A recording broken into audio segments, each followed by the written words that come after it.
মহিলাদের সিজদা দেওয়ার নিয়মটা বলুন, আর সিজদা দেওয়ার সময় পেট উরুর সাথে লেগে থাকলে কি নামাজ হবে কিনা? অবাধ্য সন্তানকে বাধ্য করার কোনো উপায় আছে কি?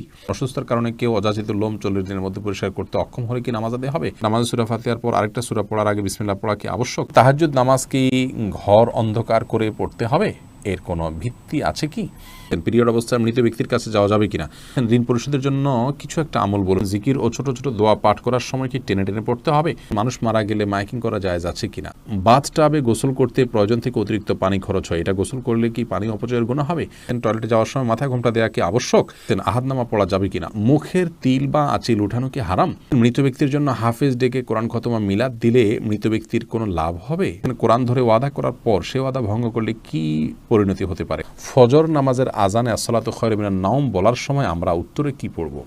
আমাদের দেশে সচরাচর দেখা যায় মৃত ব্যক্তিকে গোসল দেওয়ার পর গোসল দেওয়ার স্থানে 41 দিন পর্যন্ত কাউকে যেতে মানা করা হয়। সেখানে সন্ধ্যাবেলা 41 দিন পর্যন্ত আগরবাতি বা মোমবাতি জ্বালানো হয়। এটা কি শরীয়ত সম্মত? গর্ভবতী মেয়েরা যদি ব্যাক পেনের কারণে বসে নামাজ আদায় করেন তাহলে কি সঠিক হবে? দুশ্চিন্তা থেকে মুক্তির উপায় কি?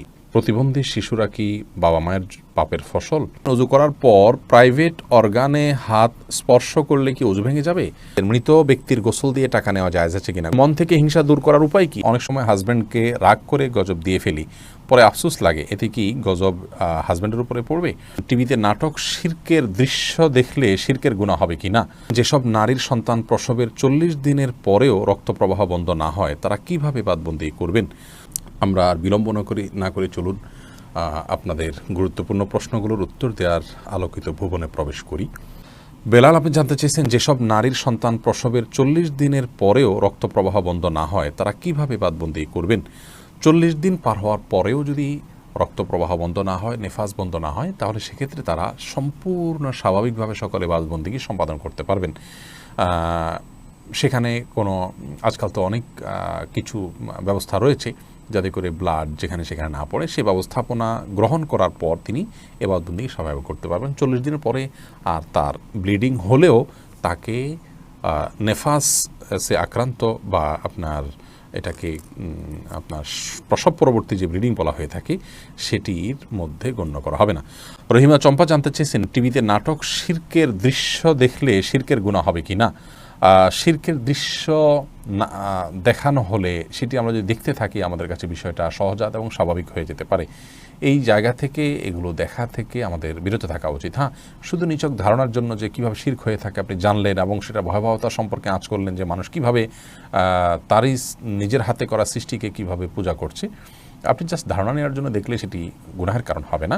কিন্তু এইভাবে অহরহ যদি আপনি দেখতে থাকেন, বিশেষ করে নাটক সিনেমাতে, আপনার হিন্দি ফিল্ম ইত্যাদিতে যদি অনবরত এগুলো প্রদর্শন করা হয়, যেহেতু হিন্দুরা এগুলো করে থাকেন তাদের সামাজিক কালচার অংশ হিসাবে, সেগুলো দেখতে দেখতে আমাদের কাছে সহনীয় হয়ে যেতে পারে। সেজন্য এগুলো দেখা ওইভাবে অ্যাভয়েড করা উচিত। মোহাম্মদ মিজানুর রহমান জানতে চেয়েছেন, আপনি একটা আলোচনায় বলেছেন রাগের মাথায় তালাক বললেও তালাক কার্যকর হয়ে যায়। এটা দেখে আমার স্ত্রী আমাকে তালাক দিয়েছে। আপনার কথার কোরআন হাদিসের আলোকে ব্যাখ্যা চাই। নবী করিম সাল্লাল্লাহু আলাইহি ওয়াসাল্লাম বলেছেন, সালাতুন জিদ্দুহুন্না জিদ্দুন ওয়া হাজলুহুন্না জিদ্দুন, তিনটি কাজ মানুষ সিরিয়াসলি করলে যা হয়, দুষ্টুমি করে করলেও তা হয়, এগুলো ঘটে যায়।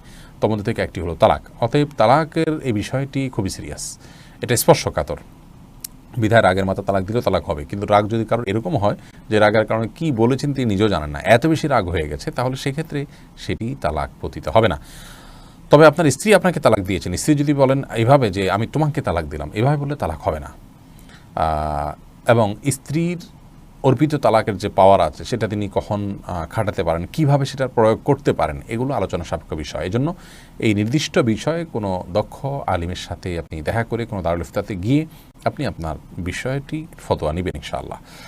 এরপরে উম্মে সালমা রিহা, আপনি ইউটিউব চ্যানেলে প্রশ্ন করেছেন, অনেক সময় হাজব্যান্ডকে রাগ করে গজব দিয়ে ফেলি, পরে আফসোস লাগে, এতে কি গজব হাজব্যান্ডের উপরে পড়বে? না বোন, এর কারণে হাজব্যান্ডের উপর গজব পড়বে না। কোরআন কারীমের এই আয়াত থেকে স্পষ্ট বোঝা যায় যে রাগের মাথায় যখন মানুষ এই ধরনের বদদোয়া দিয়ে ফেলে, আল্লাহ রাব্বুল আলামিন সেগুলোকে বাস্তবায়ন করেন না। এবং তবে এটি একটা অন্যায় কাজ। মুমিন কখনো কথায় কথায় অভিসম্পাতকারী হতে পারে না। নবী করিম সাল্লাল্লাহু আলাইহি ওয়াসাল্লাম বলেছেন, ঈমানদার কখনো লাআন হয় না, লাআনত করবে, অভিসম্পাত করবে, বদদোয়া করবে কথায় কথা, এটি ঈমানদারের চরিত্র নয়। অতএব সবর এবং ধৈর্যের পরাকাষ্ঠা প্রদর্শন করতে হবে ভালো ঈমানদার হওয়ার জন্য। এরপরে মনিরা মনি জানতে চেয়েছেন মন থেকে হিংসা দূর করার উপায় কি। কারোর প্রতি যদি হিংসা হয় তার জন্য বেশি বেশি দোয়া করবেন, তাকে বিশেষ উপঢৌকন দিবেন, হাদিয়া দিবেন, তার কল্যাণ চেয়ে আল্লাহর কাছে আরও বেশি দোয়া কামনা করবেন, দোয়া করবেন। এগুলোর মাধ্যমে ইনশাআল্লাহ মন থেকে আপনার হিংসা দূর হবে। এগুলো শুধু পরামর্শ, কোরআন হাদিস থেকে বাতানো কোনো আমল নয়। সেই সাথে আপনার অন্তরকে পরিচ্ছন্ন করবার জন্য আল্লাহ তাআলার কাছে দোয়া করবেন। আল্লাহুম্মা তাহির কলবি মিনান নিফাক ওয়া আমালি মিনার রিয়া ওয়া লিসানি মিনাল কিযব ওয়া আইনি মিনাল খিয়ানা। এই সমস্ত দোয়াগুলোতে আমাদের অন্তরকে পরিচ্ছন্ন করা, বিভিন্ন অঙ্গ প্রত্যঙ্গকে গুনাহ থেকে পরিচ্ছন্ন করার জন্য আল্লাহর কাছে সাহায্য চাওয়া হয়। সেভাবে আল্লাহর কাছে আমরা সাহায্য চাইব। আর যার প্রতি হিংসা হয় চিন্তা করবেন যে এটি আল্লাহর ফয়সালা। আপনি যদি তার হিংসা করেন তাহলে কেমন যেন আল্লাহর ফয়সালাকে আপনি মানছেন না, কেমন জানি আল্লাহর ফয়সালার বিরুদ্ধে আপনি অবস্থান নিচ্ছেন। এটি অত্যন্ত গর্হিত এবং জঘন্য একটি বিষয়। সেটি আমরা যখন চিন্তা করব, কল্পনা করব, ভাববো, তখন ইনশাআল্লাহ বিদিনিল্লাহ বিষয়গুলো আমাদের কাছে সহনীয় হবে, সহজ হবে। আমাদের মধ্যে আর হিংসা থাকবে না যে আল্লাহ তাকে দিয়েছেন, এতে আমার খারাপ লাগবে কেন, আল্লাহ পছন্দ করেন দেখেই তো দিয়েছেন। অথবা আল্লাহর ফয়সালা আমার আপত্তি থাকলে তো ইমান নিয়ে টানাটানি হবে। হ্যাঁ, আল্লাহ আমাকেও দেখ, সেটি ভিন্ন বিষয়। আবু বকর সিদ্দিক ওয়াইজ এআডি থেকে আপনি জানতে চেয়েছেন মৃত ব্যক্তির গোসল দিয়ে টাকা নেওয়া জায়েজ আছে কিনা। গোসল দেওয়াটা মুসলিমদের কর্তব্যের অংশ, দাফন, গোসল, কবর দেওয়া। এই জন্য এগুলো দিয়ে কোনো মানুষ সেগুলো করে টাকা নেওয়াটা তার জন্য উচিত নয়, এটা জায়েজ নয় তার জন্য। নামাজে সূরা পড়ার ব্যাপারে কি ধারাবাহিকতা মানতে হয়? ধারাবাহিকতা রক্ষা করা উত্তম, ভালো। যদি কোনো কারণে ধারাবাহিকতা বিচ্ছিন্ন হয়ে যায়, ওলামা ইকরাম সেটাকে মাকরুহ বলেছেন, অপছন্দনীয় এবং অনুচিত বলেছেন। তবে স্বাভাবিক অবস্থায় ধারাবাহিকতা রক্ষা করা উচিত। এরপরে আবু সিদ্দিক হানিফ জানতে চেয়েছেন ঘরে বিড়াল থাকলে নাকি নামাজ হয় না, এটা কি সত্য কথা? না, এটার কোনো ভিত্তি নেই। ঘরে বিড়াল থাকলে নামাজ হবে না কেন? নামাজ হবে। আর দীপু জানতে চেয়েছেন অজু করার পর প্রাইভেট অর্গানে হাত স্পর্শ করলে কি অজু ভেঙে যাবে? ইমাম আবু হানিফা রাহিমাহুল্লাহর মত অনুযায়ী অজু ভাঙবে না, এবং এর সপক্ষে অনেকগুলো দলিল এবং যুক্তি আছে, বিভিন্ন স্পষ্ট হাদিস রয়েছে। যদিও অনেক ইমামদের মতে যদি কোনো আড়াল ছাড়া স্পর্শ মানে সরাসরি স্পর্শ করেন তাহলে সেক্ষেত্রে অজু ভঙ্গ হবে। মোহাম্মদ মোজাম্মেল হোসেন আপনি জানতে চেয়েছেন প্রতিবন্ধী শিশুরা কি বাবা মায়ের পাপের ফসল? প্রতিবন্ধী শিশুরা কখনোই বাবা বা মায়ের কিংবা বাবা মা উভয়ের কোনো পাপের ফসল হতে পারেন না। আল্লাহ রাব্বুল আলামিনের অমোঘ বিধান হলো একজনের পাপের প্রায়শ্চিত্ত আরেকজনকে করতে হয় না, একজনের পাপের বোঝা আল্লাহ রাব্বুল আলামিন আরেকজনের উপরে চাপান না।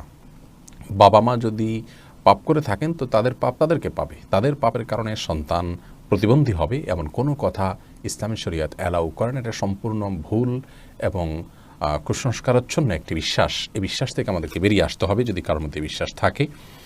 বরং প্রতিবন্ধী শিশু, এই শিশু আল্লাহ তাআলার পক্ষ থেকে মা বাবার জন্য অনেক বড় পরীক্ষার বিষয়। তারা যদি এটিকে সবরের সাথে, ধৈর্যের সাথে প্রতিপালন করেন তাহলে ইনশাআল্লাহ বিদিনিল্লাহ আল্লাহর কাছে তারা মহা পুরস্কার পাবেন। এ বিষয়ে আমরা মুসনাদ আহমদের একটি হাদিস পাই, তিরমিজির একটি হাদিস পাই। নবী সাল্লাল্লাহু আলাইহি ওয়াসাল্লাম বলেছেন যে একজন ইমানদারের নিজের প্রতি আল্লাহ তাআলা তাকে পরীক্ষা ফেলেন, তার মধ্যে বিপদ দেন, তার শরীরের মধ্যে অর্থাৎ রোগবালাই দিয়ে।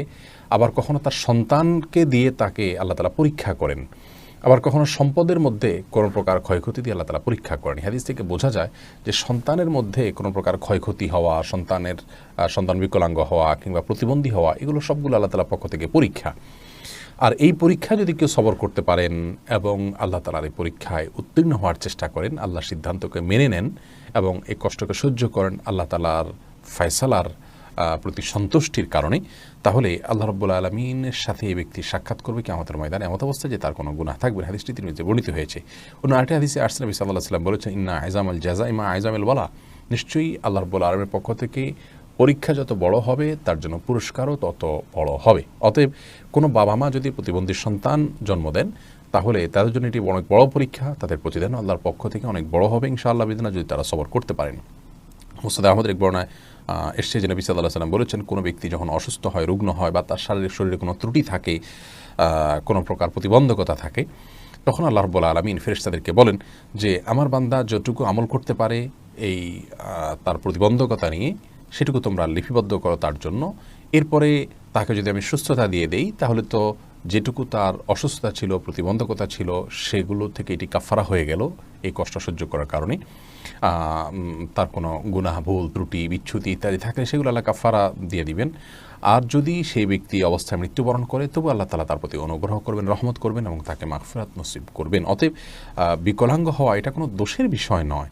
আর সন্তান বিকলাঙ্গ হলে সেটা বাবা মার পাপের ফসল, এই কথাটি মূর্খতা সুলভ কথা, এর সাথে কোরআন হাদিসের কোনো সম্পর্ক নেই।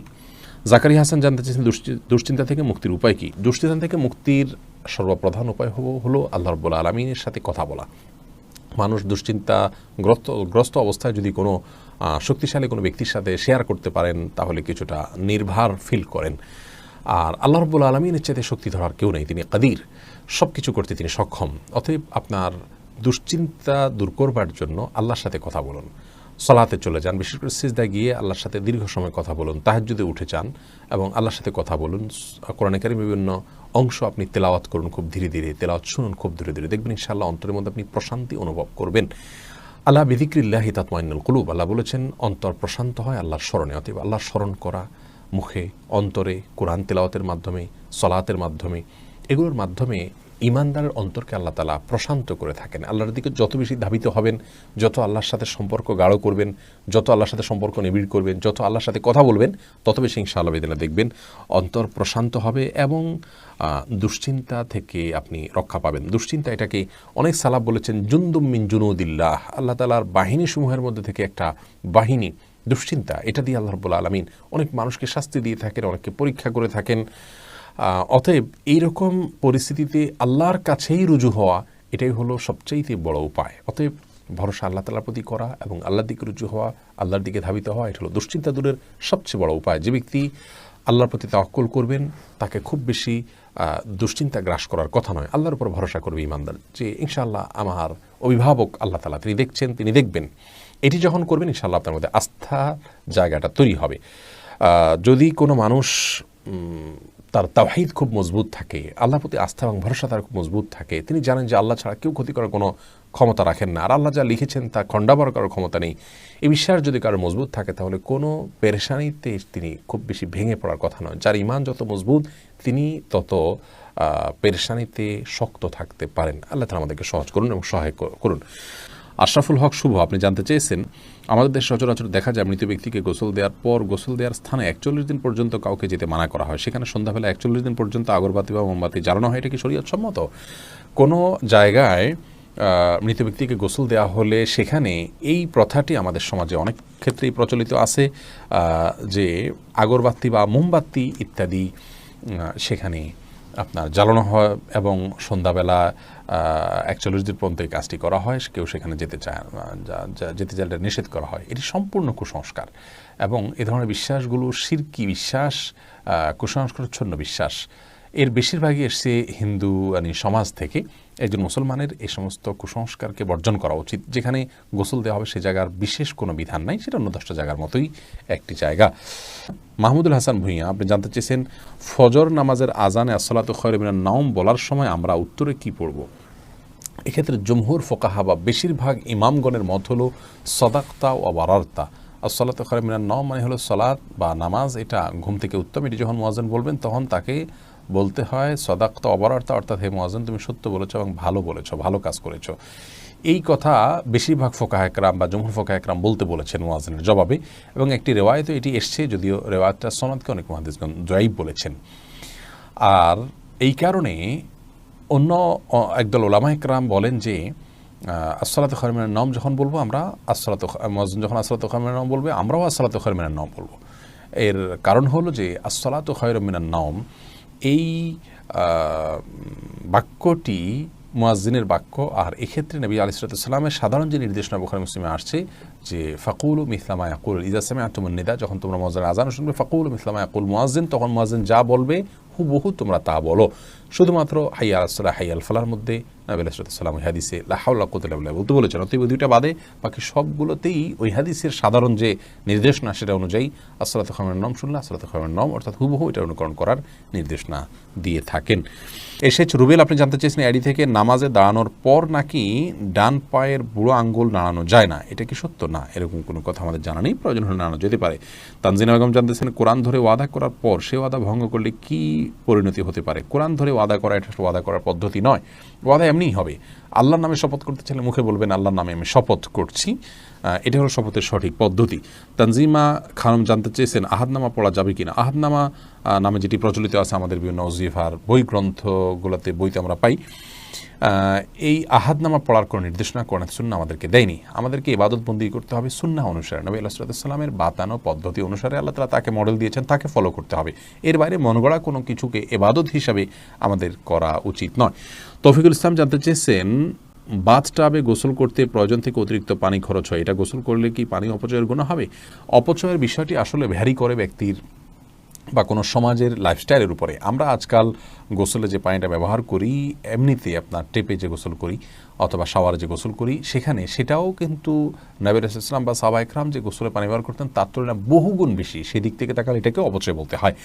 মূলত যেহেতু আমাদের এখন লাইফস্টাইলটা এই রকম যে আমরা আপনার এভাবে গোসল করি বা এই সিস্টেম আমাদের সমাজে রয়েছে, তো এর মধ্যে থেকে যতটুকু সম্ভব আমাদেরকে অপব্যয় বা অপচয় করার থেকে বেঁচে থাকার চেষ্টা করতে হবে। ধরুন আপনি বাথটাবে গোসলের জন্য যতটুকু পানি লাগে ততটুকু পানি ব্যবহার করলেন, এরপরেও প্রয়োজনে অপ্রয়োজনে আপনি টিপ ছেড়ে দিয়ে রাখলেন, সেটা অপচয় হবে। কিন্তু যতটুকু আপনার প্রয়োজন হবে ততটুকু ব্যবহার করলে ইনশাআল্লাহ বিদিনিল্লাহ অপচয়ের গুনাহ হবে না। এনামুল হক ইনাম জানতে চেয়েছেন টাক মাথায় উপরে চুল লাগানো জায়েজ আছে কিনা। টাক ঢেকে আপনার চুল আছে এটি প্রকাশ করা, এটা এক ধরনের আপনার প্রতারণা বলা যেতে পারে, এটি করা অনুচিত এবং একজন ইমানদারের এটি আদর্শ নয় যে আমার যা নাই সেটা আমি মানুষের মানে প্রকাশ করলাম। মোশাররফ এসকে আপনি যদি অন্য কোনো কারণ থাকে, আপনি রোদে থাকতে হয়, সেখানে আপনি অসুস্থ বোধ করেন, তাহলে আপনি মাথায় কোনো কিছু দিয়ে রাখবেন, কিন্তু আপনার চুল নেই কিন্তু আপনি চুল আছে সেটি প্রকাশ করছেন, এটি অনুচিত এবং একজন ইমানদারের জন্য শোভনীয় কোনো কাজ নয়। মোশাররফ এসকে জানতে চান শোনা যায় যে মুছে লেগে যাওয়া কোনো খাবার খাওয়া হারাম, এটা কি সত্য? না, এটা সত্য না। মুছে যদি খাবার লেগে যায় সেটা হারাম হয়ে যায় এমন না, তবে এটি অস্বাস্থ্যকর, অনুচিত কাজ, অবশ্যই অনুত্তম কাজ। লিজা সামিনা ইয়াডি থেকে আপনি জানতে চেয়েছেন রাতের বেলা আয়না দেখা অনেক অমঙ্গলজনক মনে করে, কিছু বলুন। রাতের বেলায় আয়না দেখাকে অমঙ্গলজনক মনে করাটা সম্পূর্ণ কুসংস্কার, ইসলামী শরিয়ার সাথে এর কোনো সম্পর্ক নেই। রাতের বেলায় আমরা আয়না দেখলে এর পেছনে কোনো অমঙ্গল নাই, আপনি রাতে দিনে যে কোনো সময় আয়না দেখতে পারেন। সোনিয়া আক্তার জানতেছেন জিকির ও ছোট ছোট দোয়া পাঠ করার সময় কি টেনে টেনে পড়তে হবে? কোরআনে কারিমের সময় যেরকম মদ এবং গুন্নাহ লক্ষ্য করে পড়তে হয়, দোয়া দরুদ যখন আমরা পাঠ করব তখন আমাদেরকে ঠিক একইভাবে মদ বা গুন্নাহ করে পড়তে হবে, এমন কোনো বাধ্যবাধকতা নেই। বরং তখন আমরা স্বাভাবিক যে আরবি অক্ষর উচ্চারণের নিয়ম আছে সেগুলো ফলো করে যদি করে যাই এবং মদগুলোকে সেভাবে আমরা না টানি, তাতেও ইনশাআল্লাহ বিদিনিল্লাহ জিকির বা দোয়া পাঠ করা বিশুদ্ধ হয়ে যাবে। এমনি সালাহুদ্দিন জানতে চেয়েছেন নামাজরত অবস্থায় প্রসাবের ফোঁটা বের হলে কি করণীয়? নামাজরত অবস্থায় যদি পেশাবের ফোঁটা বের হয় তাহলে সেদিন নামাজ ছেড়ে দিতে হবে এবং কাপড় লাগিয়ে সে অংশ ধুয়ে ফেলতে হবে এবং নাপাক দূর করে টিস্যু ইত্যাদি দিয়ে পানি দিয়ে তারপরে উজু করে তাকে নামাজ পড়তে হবে। আর যদি এটা তার অনবরত বের হতে থাকে এবং 4 রাকাত নামাজের মধ্যে 4 রাকাত নামাজ পড়তে যে পরিমাণ সময় লাগে ধরুন 8-10 মিনিট, এই সময়টুকুও তিনি ফ্রি হন না বা মুক্ত থাকেন না, এর মধ্যেও তার পেশাব এসে পড়ে তার ইচ্ছায় অনিচ্ছায়, এরকম যদি হয় তাহলে সেক্ষেত্রে তার জন্য ওই অবস্থায় সালাত চালিয়ে যাওয়া জায়েজ আছে, কারণ তার পুরো সালাতের ওয়াক্ত জুড়ে কয়েক ঘন্টা জুড়েই অনবরত আসতে থাকে। আর যদি এরকম না হয়, শুধু ওই সালাতের মধ্যে এসছে, তাহলে তার সালাত ছেড়ে সেটিকে পরিচ্ছন্ন করে এসে সালাত আদায় করতে হবে।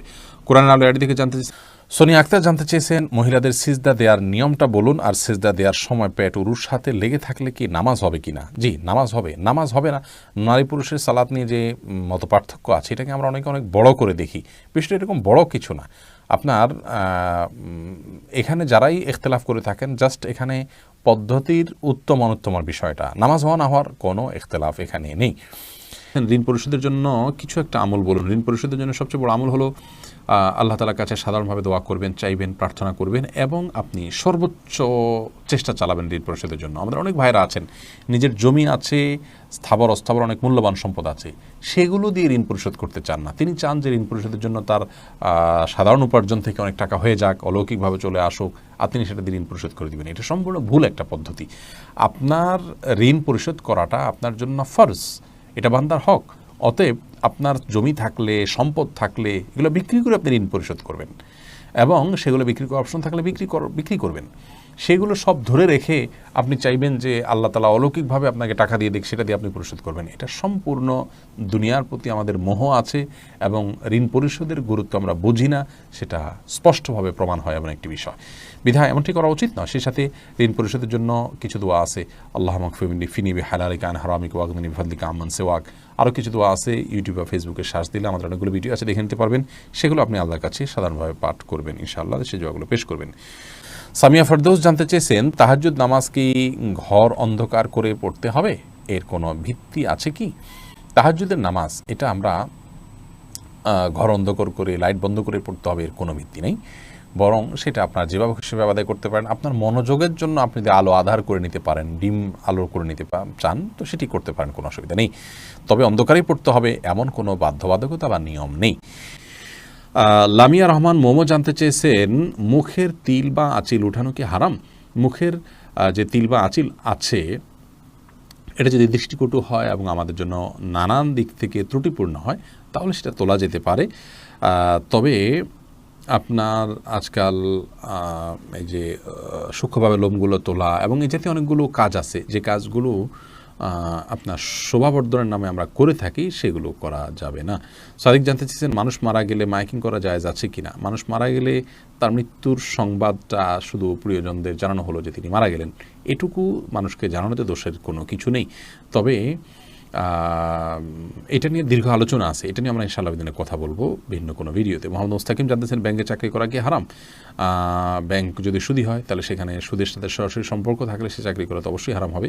খন্দকার ফয়সাল ইসলাম লিমন জানতে চেয়েছেন, গর্ভবতী মেয়েরা যদি ব্যাক পেইনের কারণে বসে নামাজ আদায় করেন তাহলে কি সঠিক হবে?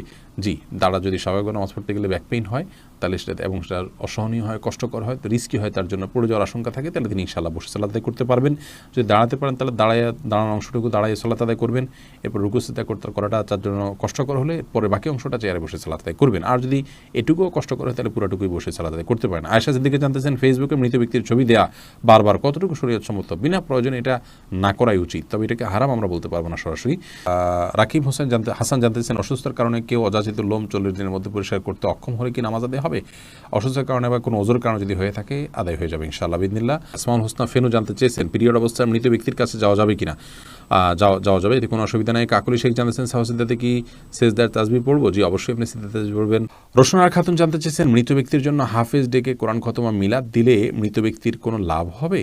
মৃত ব্যক্তির জন্য হাফেজ ডেকে কোরআন খতম পড়া, মিলাদ পড়া কোনো শিক্ষা ইসলাম দেয়নি। এটি সম্পূর্ণ আমাদের দেশীয় সংস্কৃতি বা আঞ্চলিক সংস্কৃতি বা আমাদের বানানো সংস্কৃতি। মৃত ব্যক্তি নিজে তেলাওয়াত করলে তার সব তিনি পাবেন, আমরা তেলাওয়াত করলে তার তেলাওয়াত করে তার সব তার জন্য পৌঁছাতে চাইলে সেটি অনুকূল আমার মতো জায়েজ আছে। কিন্তু হাফেজ বা হুজুরদেরকে ডেকে এনে তেলাওয়াত করানো এবং তার জন্য পেমেন্ট করা, যেটা আমাদের দেশে প্রচলিত আছে, এটি ইসলাম শরীয়তের দৃষ্টিকোণ থেকে জায়েজ কাজ নয়। যেটি করছেন এবং যিনি করাচ্ছেন সবাই গুনাহগার হবেন। এরপরে রাশেদ আপনি জানতে চেয়েছেন, অবাধ্য সন্তানকে বাধ্য করার কোনো উপায় আছে কি? অবাধ্য সন্তানকে বাধ্য করার জন্য ছোটোবেলা থেকেই তার সাথে সেভাবে ইসলামিক যে আপনার ইসলামের যে নির্দেশনা আছে একজন প্যারেন্টসের জন্য, প্যারেন্টিংয়ের বিষয়ে, সেগুলোকে লক্ষ্য করা উচিত। তাকে সালাতের নির্দেশ দেওয়া, নিজের সালাতে অভ্যস্ত করা, ভালো পরিবেশ দেওয়া, এগুলো না করে এরপরে বড় হওয়ার পরে অলৌকিক কোনো পদ্ধতিতে তাকে আপনি বাধ্য করে ফেলবেন, এরকম কোনো সুযোগ নেই। তারপরেও আপনি তাকে সৎসঙ্গ দিলেন, নেককারদের সোহবতে নিলেন এবং তার জন্য আল্লাহর কাছে মনে প্রাণে দোয়া করলেন, আবার দোয়া সন্তানের জন্য কবুল হয়। এইরকম বিভিন্ন উদ্যোগের মাধ্যমে আপনি তাকে সৎপথে আনতে পারেন, বাধ্য করতে পারেন। তানি ইসলাম জানতে চেয়েছেন, টয়লেটে যাওয়ার সময় মাথায় ঘোমটা দেওয়া কি আবশ্যক? এটা উত্তম এবং ভালো। অনেক উলামা ইকরাম উন্মুক্ত মাথায় যাওয়াটাকে মাকরুহ বলেছেন। পরাজিত মনে নামাজ সূরা ফাতিহার পর আরেকটা সূরা পড়ার আগে বিসমিল্লাহ পড়া কি আবশ্যক? আবশ্যক না, সুন্নাহ পড়া ভালো, উত্তম। কাকলি শেখ সুন্নাহ পড়া উচিত, না পড়লে গুনাহ হবে না। কাকলি শেখ জানতেছেন বাজনা বাজানো ছাড়া ঘরের মধ্যে যেখানে